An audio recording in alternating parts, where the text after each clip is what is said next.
Hi, welcome to Found. I've mentioned this again. So, my name is Andy, the head of community at Found. So, if you don't know what Found is already, we're actually the first co-working community started in Singapore 6 years ago. So, we were previously known as Impact Hub Singapore, which has now rebranded to Found. So, what we believe in is two things, right? One is community building, and of course, the other is to focus on the growth of startup and how we can help them accelerate their business. So a few little things that we do on the side. We introduce our founders to mentors, have different programs and knowledge events to kind of like help them get through some of the problems that they have. We also have a Found venture that invests in pre-seed and seed startups. So a few things, I don't want to keep talking about Found. I think the focus today is really about you guys. But I want to do a little quick pulse check on the ground, right? How many startup founders we have today? Nice. Okay, quite a handful. How many aspiring entrepreneurs do we have in the house? Oh, nice. We have a lot of aspiring entrepreneurs. Nice. And who works for corporates? Okay, great. Freelancers? Okay, no. Right, great. So without further ado, maybe I can just do a quick round of introduction, starting with Julien. Thank you, Andy. So I'm Julien, co-founder of Slick. So we are a startup organizing this event. So thanks to the marketing team, Liz and Priya, for organizing this. By the way, thanks you all for attending. It's a pleasure. So Slick is a startup we started 18 months ago. We help entrepreneurs and investors on their entrepreneurial journey by taking care of their governance, compliance, and accounting in a transparent and efficient manner. So yeah, this is it. Hi guys, my name is Dana. I'm the founder of Parcel Perform. I think we are the nerds in the room. We aggregate and standardize logistics data and give that data back to companies that ship parcels around the world to kind of update their customers where their parcels are, and also to run analytics on top of it, because logistics is a huge spend for these kind of companies, e-commerce, and anyone else. So we've been around for 3 years, HQ here in Singapore. We have another office in Vietnam, just opening up Germany, and yeah, it's been quite a ride, and happy to share it, and thank you for coming. Hello everyone, so I am Matas, I'm the co-founder of Nomnomby. What Nomnomby is a meal pickup subscription platform. So what it allows you to do is basically allows you to save money and time while you're getting food from all your popular kind of restaurants in the CBD or all other kind of business centers, right? The way you save money is basically you get all the meals for $8, whereas usually they would cost $11 to $13. And the way you save time is basically you go to the restaurant, you have pickup time, you simply skip the queue, pick it up, and go. So you kind of save 10 to 15 minutes of your time. Thank you. Great. So I guess what they did just now was a round of talking about their business. Well, today the topic is a lot about the founder's journey. Kind of want to dive deeper into, maybe can you share a little bit about your background before starting the business, and then why you decided to leave the company or what you were doing previously and to decide on starting what you guys are doing now. Maybe Matthias can go first. Yeah, so basically, before starting Nomnomby, I worked with Rocket Internet Startups. So I worked with them around 3 years. I had 3 positions. So the first position was with Vanity, the beauty booking platform here in Singapore. I was basically the sales team lead there, and I was the kind of in charge of helping launch it here in Singapore. Afterwards, almost a year of operating here, I went to Berlin, to the headquarters of Vanity, and there I was the head of marketing business intelligence. So that's a mouthful, but what it means is basically I was kind of creating reports for all the marketing channels, SEM, SEO, CRM, and at the same time I was having weekly calls and overlooking the partnerships and offline marketing on a weekly basis in all the operating countries, right? And the very last position that I had before starting Nomnomby was with Lamoody. Lamoody is another Rocket Internet startup, and they're basically a real estate platform, so similar to like Property Guru or like 99Co. And I was basically the managing director of Sri Lanka. So managing the team of 10 there and overlooking the strategy. And the reason why I wanted to kind of, leave and start Nomnomby in Singapore was basically I always wanted to start a startup in the F&B space because I wanted to kind of help people eat healthier. I've seen this model elsewhere, kind of in Europe, US, very similar kind of ways.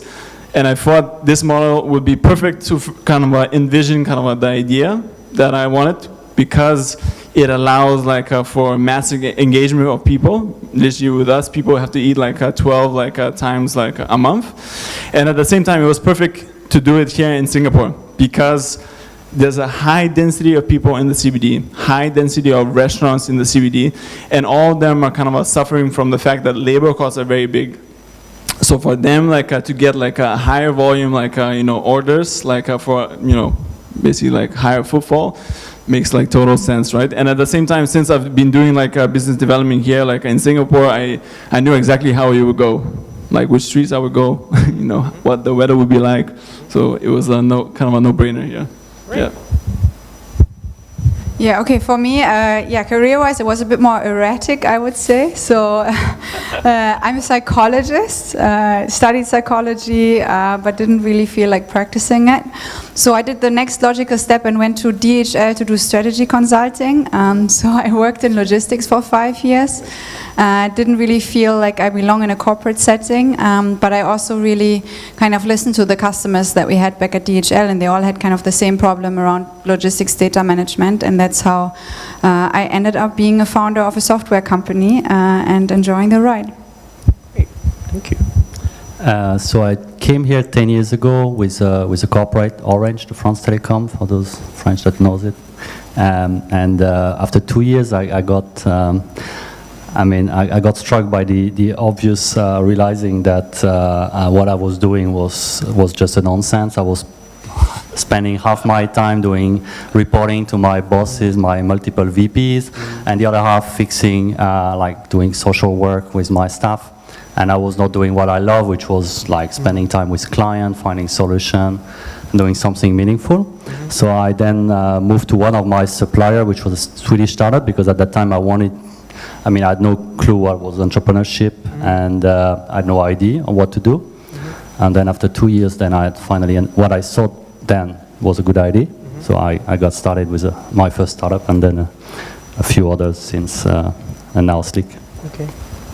Yeah, so Dana's journey kind of caught my attention, right? I mean, when we speak with a lot of startups, we also realize that a lot of them aspiring entrepreneurs come from corporate background. We have quite a number of startups here, and their founders come from banking, right? Mostly from banks, and then they jump ship and they decided that they want to leave the banking industry and do something on their own. Of course, you feel the great passion, but realistically, right, there's always this challenge or struggle in the mind of I'm in a corporate setting, very stable life, I get a stable paycheck, and then I have to now go into a startup field. It's exciting, it's passionate, there's fire burning every day, but realistically, it's also instability, uncertainty of how do you build a team, how do you scale the company, and all that sorts of questions, right? So I kind of want to move into this area, since we're talking about lessons learned. Before we get to the lessons, we talk about the struggles. So maybe we can share a little bit on that side of things. Okay, for me, leaving corporate wasn't so much of a struggle. I really didn't belong there, but I tried 5 years. Honestly, maybe it's also a bit of a culture question, right? And people I meet in Singapore, you come also from a little bit of a different background, but I'm 29 now. I'm doing this startup for 3 years. Basically, I started my corporate career rather early. So I quickly realized, the outlook of having the opportunity to stay here for the rest of my life rather makes me uneasy. That's not really what I want to do. There must be a little bit more out there. And secondly, I came to Singapore without a family, without anyone to take care of. So for me, it was an obvious choice to make, honestly. But it's also a bit of a different culture background. If you come from Berlin and, you know, like all your idols are like the rocket internet stars and I don't know what. But yeah, you grow up in a different culture whereby like taking the leap is actually something that people rather admire. So I didn't have much pressure at home, or no one really questioned it. And I was in a position where, you know, other people still study when they're 29. So I was like, okay, even if this doesn't work out, it's not that bad. Yeah, so for me, wasn't a difficult choice, right. but yes, building in a So startup. yeah, I agree with what you're saying in terms of the cultural difference. Like, I guess a lot of Singaporeans, especially, or Asians, I'll put myself in their shoes because I was thinking of doing a startup. I'm also 29 this year, but I have a different set of thinking. I was thinking about like, oh, now I'm in this job and I get a stable paycheck, and it's all up to do with money and also peer pressure and how the society is going towards. But I agree, right? Starting isn't that difficult, but do you think sustaining it is probably would be the challenge? Yeah. Maybe you guys can also have inputs on that. Yeah. So I think it really comes down to one's financial. I mean, you need to, whenever people come to me asking me about this, it really comes down to your minimum level of sustaining a decent life, because you don't want people sharing your lives to suffer from your own choices, right? So personally, when I started my first startup, I didn't have kids and I was living in a HDB in Bedok North Avenue 2. And so I was never happier than back then when I cut my salary by more than 10, right, for like 2 years. And I was never happier in my life because there was a whole world of possibilities opening up, right? So no struggle. And so if I had to redo the same thing now, I have 2 young kids, I need to pay for the schooling, then probably I would need to put my minimum living there, right? And if I was owner of a condo, then I would be there, right? So you need to be just very honest on what you need and accept it reality, and balance it against the value of time and missing out valuable things, because as time passes, the opportunities disappear. So I think it's really times against your loved ones. Yeah. I guess like, I mean, for me, since I'm probably like the youngest one, I'm only like 25, so obviously I don't have like these like commitments, but I think like... Julien is 28 also. Okay. Yeah, so close. But I think one thing, like you need to kind of have a mental, you know, kind of expectation that, you know, when you're gonna start, like everything is going to be exciting, but then when you're gonna like actually encounter like the first problems, everything is gonna be like really bad.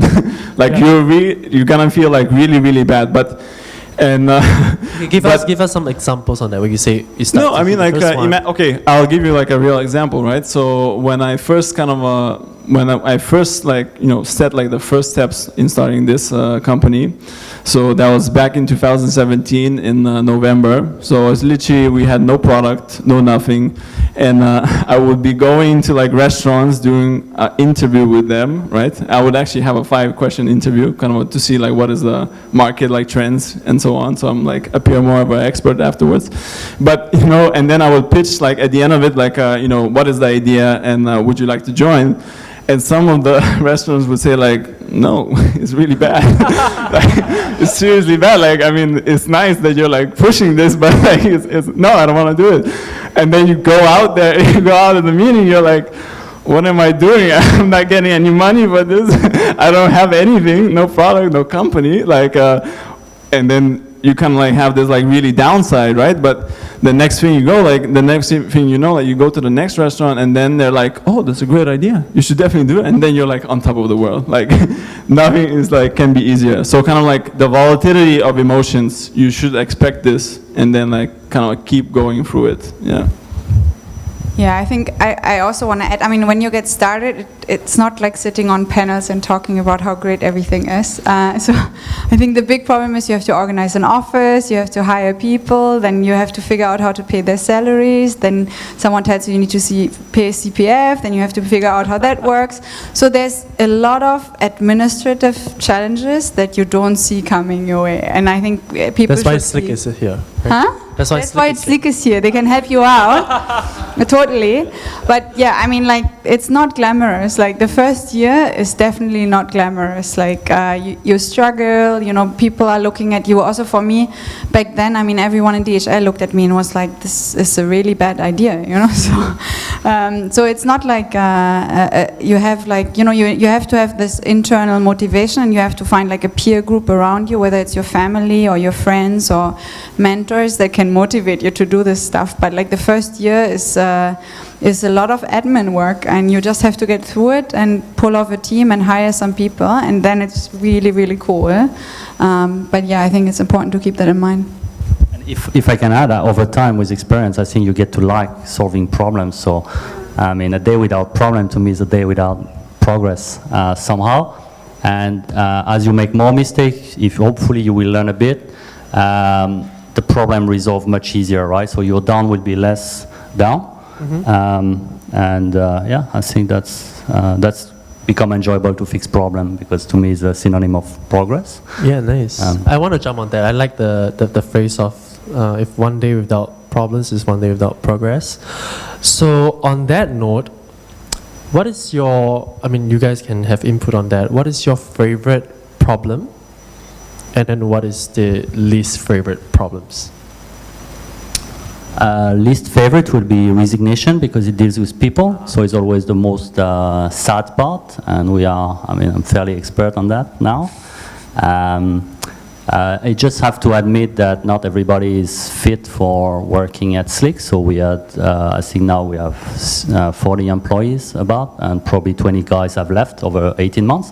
That is quite a lot. And it definitely doesn't mean that they are bad. Like, most of them are really well, but it's just like sometimes a mismatch and just a misfit of culture. And it's always very sad when you have to part ways with someone, but that's also the condition to keep the ones that belong to the company, right? Right. So it's definitely the one that I enjoy the less. And the one that I enjoy the most are probably those with fundraising, probably, because that's I find it fairly now easy with time to raise money, because they I mean, the investors are very predictable in that sense. It's an easy to fix problem, because you exactly know always what works, what doesn't, and we just spoke about that.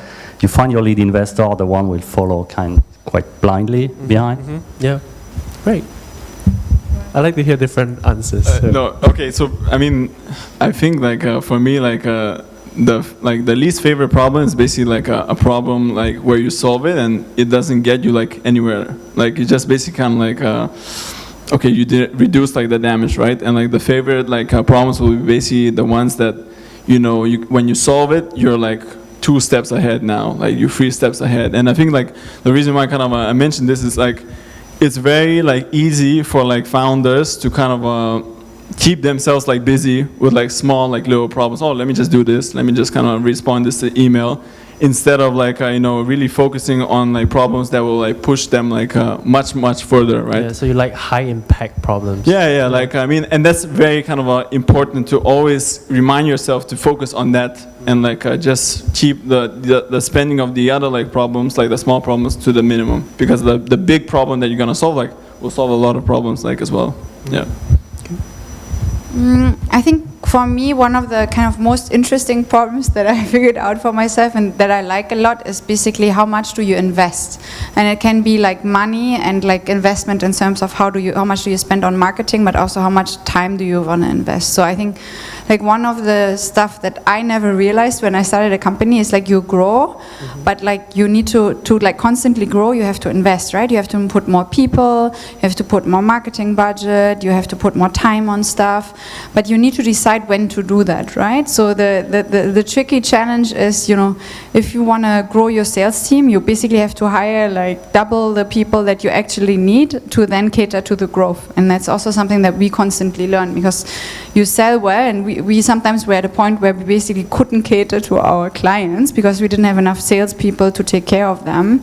So one of the interesting problems is like how much can you invest up front to kind of basically facilitate the growth, but I think that's a very key decision that you have to take almost every day. Great. So I'm just going to pause this a little bit. You see that we have behind this little link. So I'm sure maybe now you could have already developed some questions you have in mind. You could actually log into www.slido.com and you can just go into the code 3452 and start asking questions. I'll kind of like pick it up here on my phone, and you guys can, and then I'll ask before. Now I'm going to jump into the next question, but you guys can do that in the meantime. Yeah, so I mean, with all these things that you guys have came through, I know like you speak about that the first year was really tough, but once you got over it, it's like, you know, you kind of like get a flow. And of course, I mean, for you, you were in so many different companies before you started Sleek. So it's sort of like a been there, done that. It's like investor problems, like the best problem, like you love it. So, I mean, if you were to kind of like turn back time,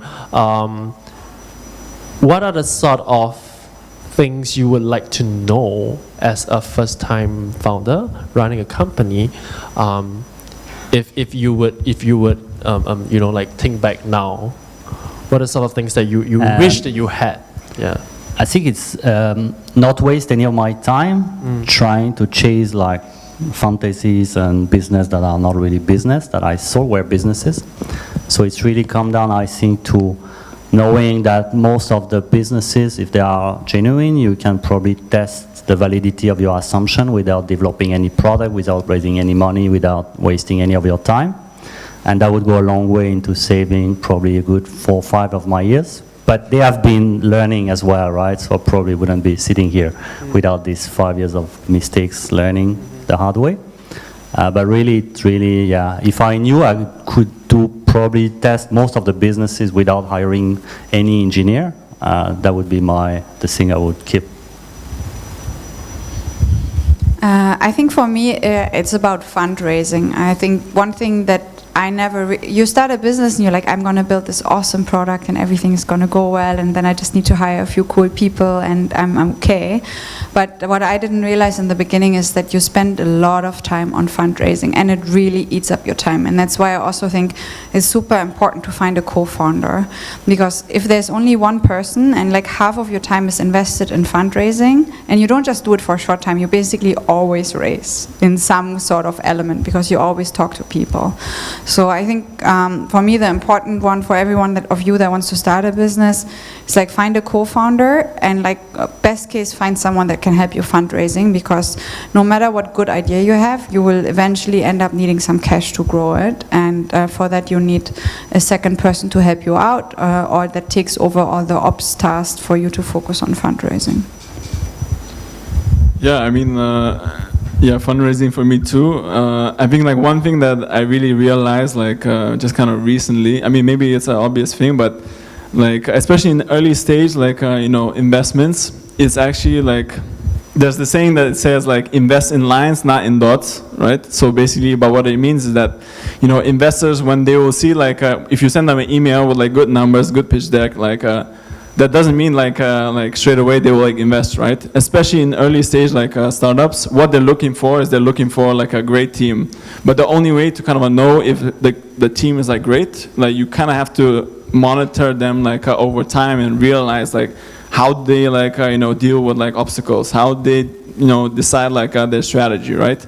And this you kind of have to keep always them updating them with like you know, product updates, hiring updates, so they can see like how you think. And I think this is kind of like a really important thing that I wish I knew, like, you know, when I was starting out. Great, good advice. Sorry, just let me absorb for a little bit. Yeah. I see this question here, which I think, there's a few questions that is really interesting. There's one that I would ask all the time in my panel, but I'll keep that to the last one. I kind of like this one. It's getting a little bit more personal.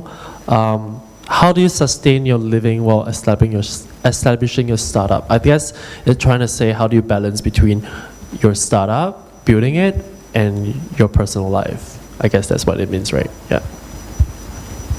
I'm single. No, I'm not. Okay, No, it's a joke. It's a joke. No, but like, you gotta sacrifice that. You gotta find a partner that accepts that you come home late and that you're frustrated and that you know, you're impatient. You just need to build if you start, like, it's not only about you, it's about building an ecosystem around you that supports you. And it can be financially, you know, like, I live here in Singapore for 5 years. The second year of my startup, I actually moved back to Berlin to live with my mom for 2 months because our funding round was not done. And like, my mom looked at me and was like, really, girl, I mean, what are you doing? But so you need people that kind of accept that. I mean, it will happen, things go wrong, funding rounds take longer. So you need to build this ecosystem around you, and after a while it gets better. But like the first one, well, I don't know how about you guys, but like the first 1.5 years for me, I was in the office and I didn't really have much of a private life, but you also learn that you need to start doing it, otherwise you get sick, and you know, you really need to learn this balance, and you force yourself. Sorry, do you draw a salary? Yeah, so I didn't draw.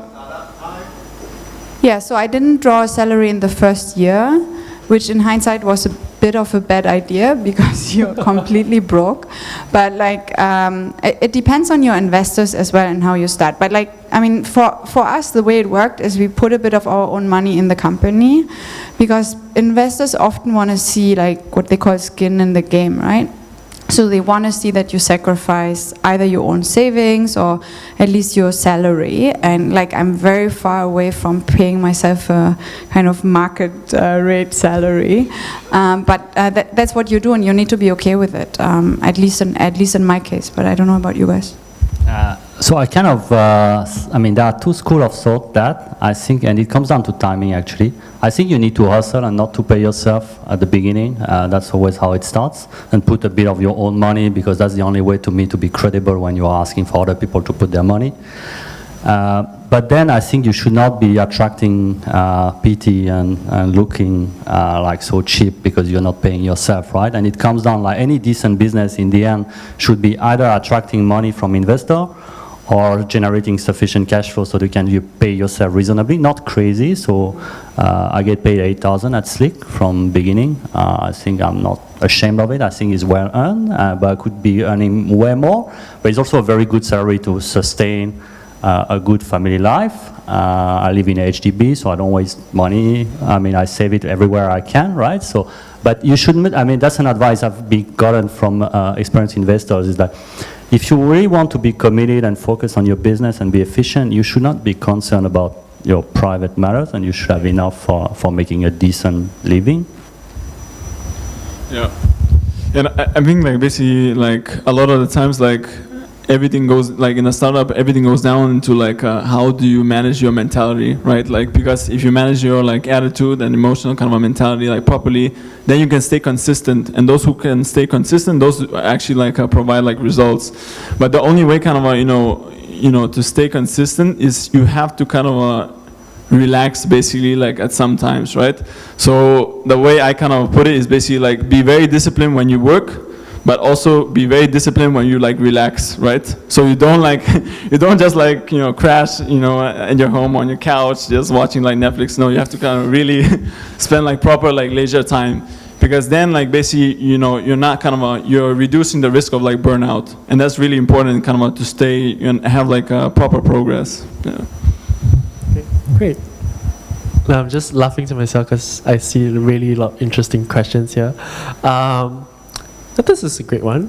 Finish this sentence. I really wish I hadn't wasted so much time on. Yeah. Who wants to go first? I wish I wouldn't have to waste so much time on interviews. And I mean hiring, and I don't mean it in a bad way, but like one of the learnings for me, and I still cannot tell if it's an Asian thing or every founder struggles with this, but people just don't show up for interviews. I don't know what's happening, but like if as a founder you're super so for us culture is a super important aspect of what we do, so we want to hire the right people.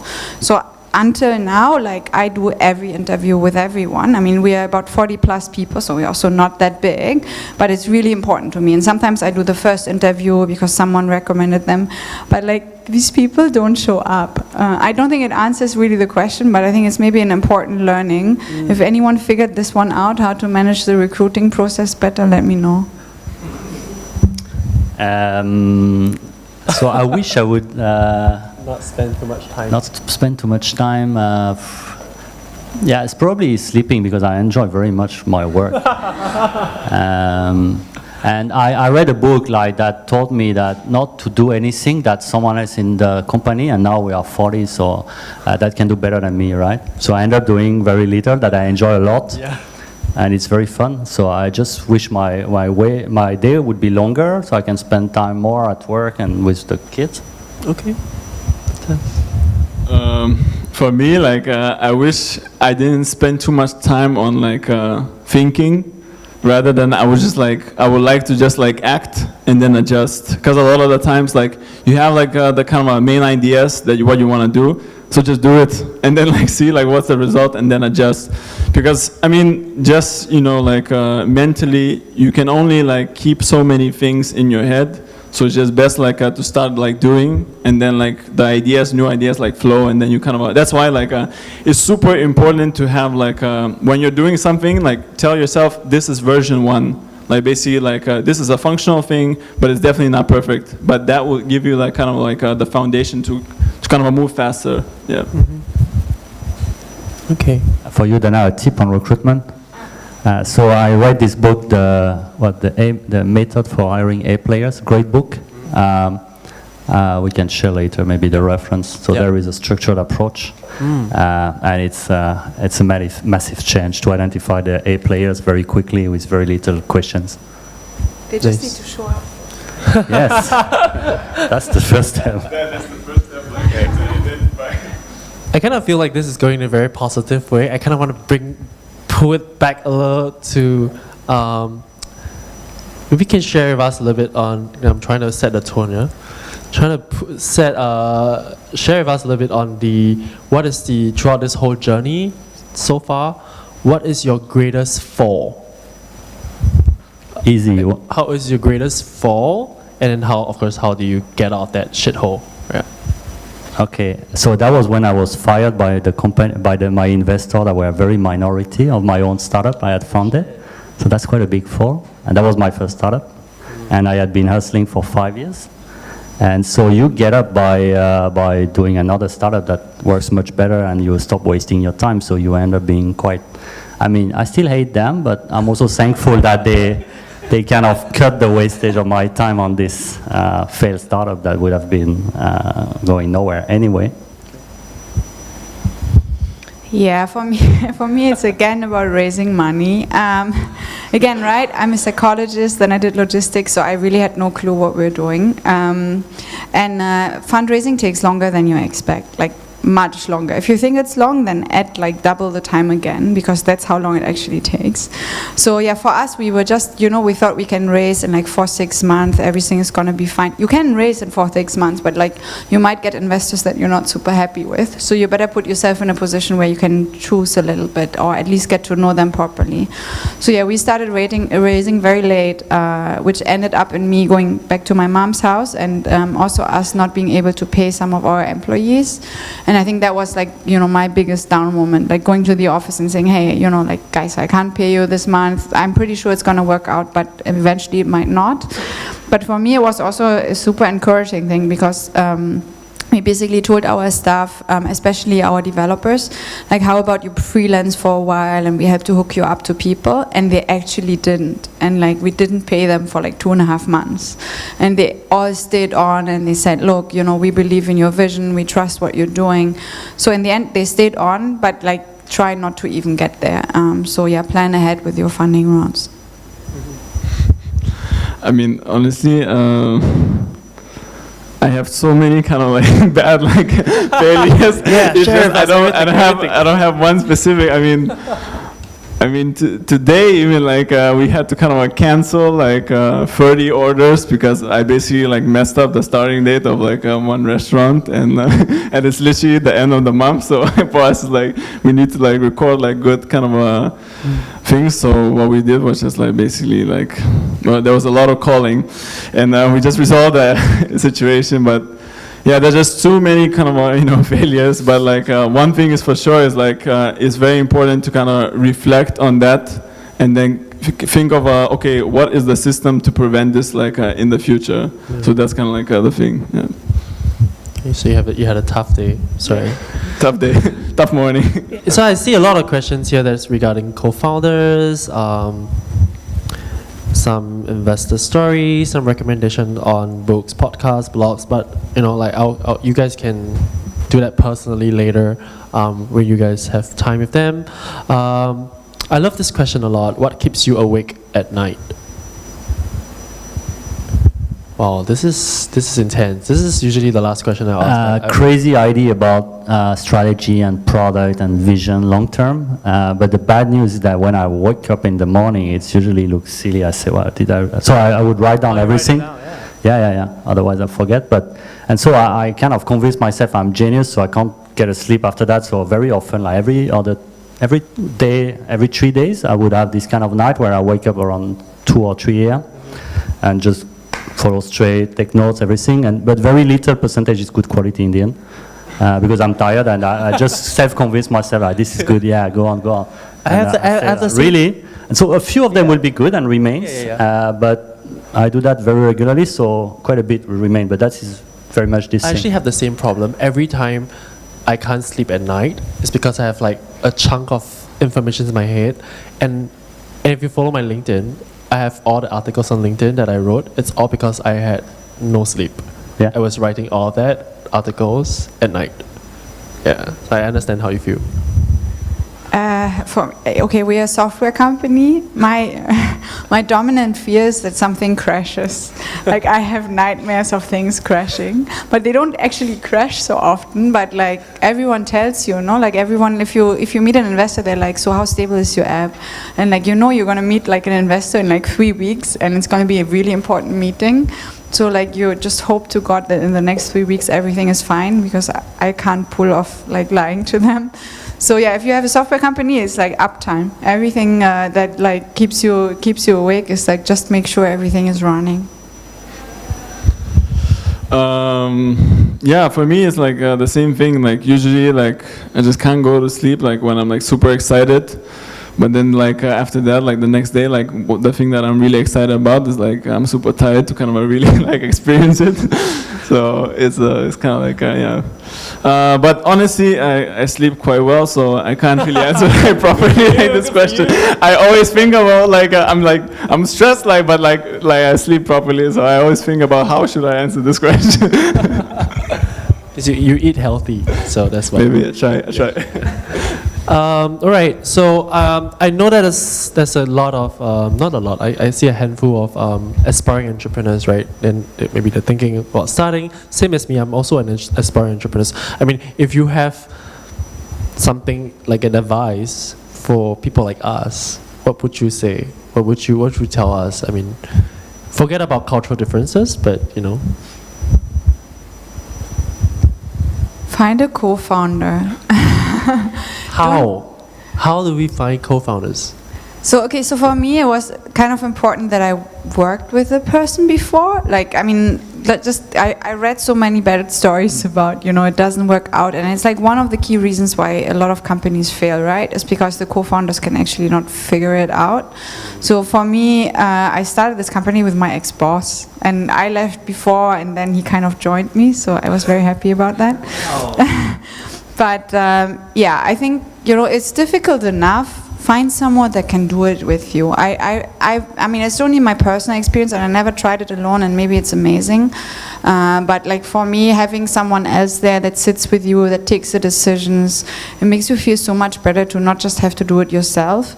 And it gives you like, it gives you the breath to take on all the challenges, and like, find someone that's complementary to you. Like, I mean, I'm not a finance person, and like, my co-founder does all that kind of stuff, and it's just important that you have someone by your side that you can trust, and that you can like, call at night when you wake up and you're like, shit, I'm worried something crashes or anything else. Then there should be someone that you can call and that feels the same way. It helps me a lot. So I think that's my biggest advice. And in terms of finding them, either look around people that you worked with, because I think that's a good indication. Like, if you work with someone well, then potentially you work with them well later, or try to find any other project. So I think like find someone that you can do something together with, and then see how that goes. Like, I wouldn't just recruit your best friend without ever having tried to build something together. But yeah, then again, I never tried. So let's see what the other guys are saying. I mean, obviously, like in the beginning, you kind of have to have like the bias to action. So obviously, like just less thinking, like I said, like more kind of about doing. But then, and this is like what I tell myself kind of all the time, is basically like if you want to build a really kind of a big business, you have to have a bias to action, but then a bias to delegation. Like basically, like each time you kind of you find like basically like kind of activity, like what you want is straight away think, okay, how can I hire for somebody to do it, or how can I like automate like to do it? Because a lot of the times, like especially when you're starting out like from like a company and you're like a high performer, the main kind of a thing that you think is like, okay, this is a good idea. How can I do this by myself, basically? But this is not how you should think. Like when you're building a company, you should always like think like, okay, how can somebody like help me like do it? Because at the end of the day, like especially when you're kind of starting out, like you realize like through this kind of thinking, you're the main bottleneck of like the company, because you're just like you're too afraid to like trust somebody else to kind of help you out. Mm-hmm. Yeah. Great. Mine would be to, agree on the co-founder thing. Trying to kind of not lie to yourself. I think in the early days, it's very easy to lie to yourself. Yeah, I have this traction. Yeah, I have more user. But in the end, is anyone willing to pay the real price of what you're offering? And I think I've seen a lot of entrepreneurs lying to themselves, myself including for a long time. And so it really comes down to, okay, how can I validate without developing a product that someone is willing to pay money for it? Mm-hmm. And so I would just, now any business, I would just do a fake website, a fake landing page, put a fake PayPal button and see how many people click on it. And if the guy was ready to click on that PayPal button after entering his credit card, it probably means he was willing to go all the way, right? And then I would start thinking about my marketing plan, my whatever it is, my fundraising, but it starts from there, really, I think. So, yeah, don't waste time, don't lie to yourself, go for the hard truth. I think that would be my advice. In addition to finding a founder, I think I'm very fortunate to have found Adrian and Orion as founders. Yep. Great. I'm gonna just forget about this and kind of open up the floor. If you have spontaneous questions, I think we have time to take maybe 2 or 3. So anyone have any questions? Oh, you guys are just offloading here, and then no one's gonna ask? See, that's why I do this. Yeah. You mentioned a lot about getting funding for your company, your startup, and all this. I just want to understand how difficult it is to get a startup, and where do you get funding from? How difficult? Yeah. So his question is, how difficult is it for startups to get funding, and then what channels do you look out for? Yeah.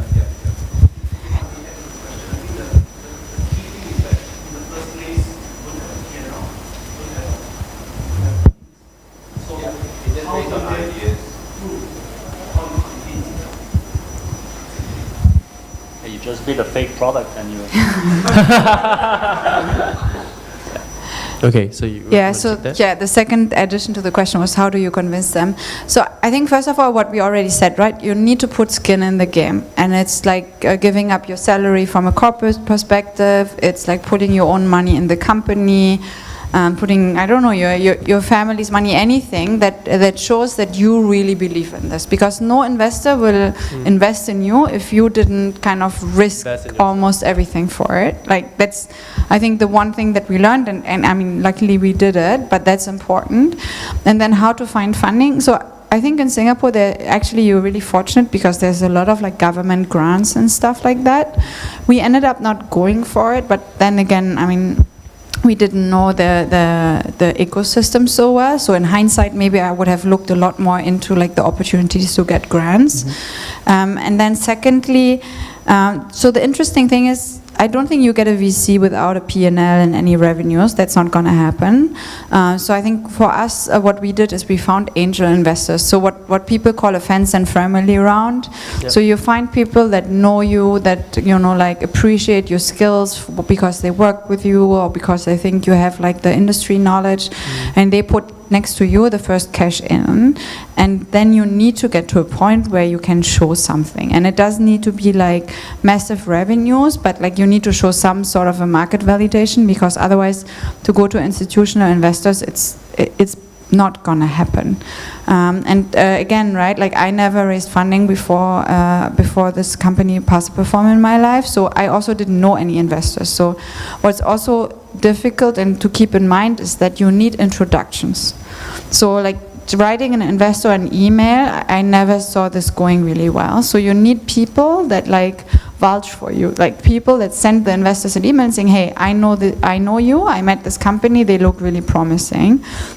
So half of my fundraising efforts are basically to find people that can introduce me to the investors, because they have some sort of a relationship or credibility in this market. Like going all cold turkey didn't really work so well. So first kind of put skin in the game for yourself, then look out for like government funding or anything like family and friends that can put a bit more money in to build a P&L.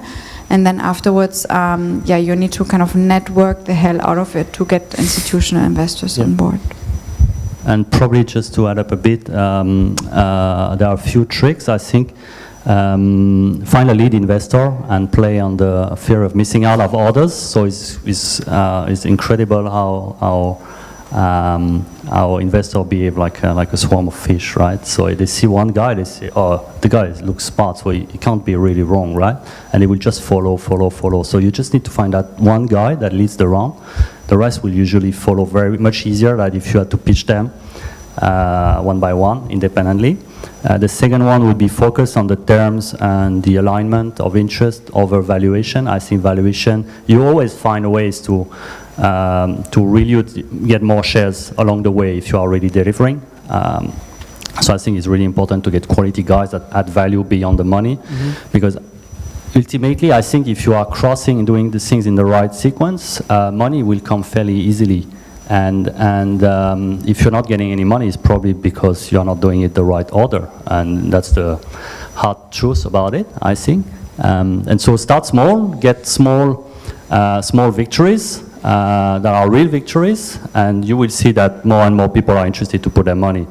And along the way, funding will become a consequence of your past success and not a mean to achieve your next success, I think.